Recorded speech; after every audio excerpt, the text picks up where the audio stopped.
Sin embargo, este pagatino, agora que o deporte vira hobby popular, para nós não cair atrás. Também para tu rende, tá welcome, se nós demonstrar tu rende, a pimbiba na boneiro, nós considerar como boneriano, porque nós tudo bem dia de caminho, pero sim, que não tá vado limitar para a elite só por participar de deporte, maneira de suceder na hobby, outro isso não. Nós assim acessível para tudo muito, e a work a retirar de parte de organizar competência, de organizar treino, que sei não bula 60 para tempo passar ano passar então lagi mais para hobby não tem outro hobby não que traque muito não e tem ídolo não maneira tati tonki tem Yup Amado tudo isso não ídolo para muito mais chiquito pero tem Bjorn Sargosa que tome parte também que entrenar especificamente é muito mais chiquito tu já domingo está treina muito não aí que mantém continuação da parte aí. Sin embargo, não espera que nós guardo a lá banda, o que o deporte vira popular,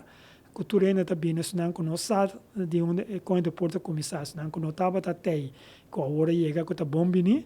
pero outro não que tem manejo, seja de natureza ou governo, por tal tempo não estava bom tá hopi chiquito, para lançar a história assim, que nós fazemos o sacrifício para chegar de Leo aqui e também tem uma história muito grande, muito bonita aqui da que tem aqui na de parte com a começar com a tesouraria e com ela continuar, que nós forma parte de e se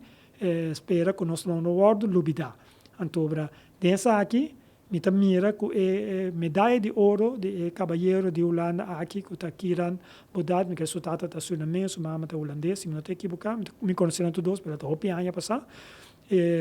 seguro que é boost mais grande mesmo e lo vedo na boneiro propaganda mais grande mesmo a mim que chamam hopi danke hopi fa bem para logro assim grande só não está fácil para ganhar medalha de na olímpico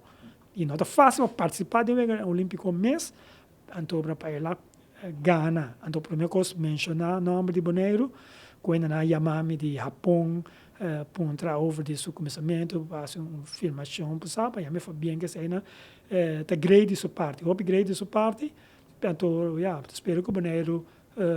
saca bom proveito dessa aqui, pero também cuidar do qual que tem e não olvidar não sendo não.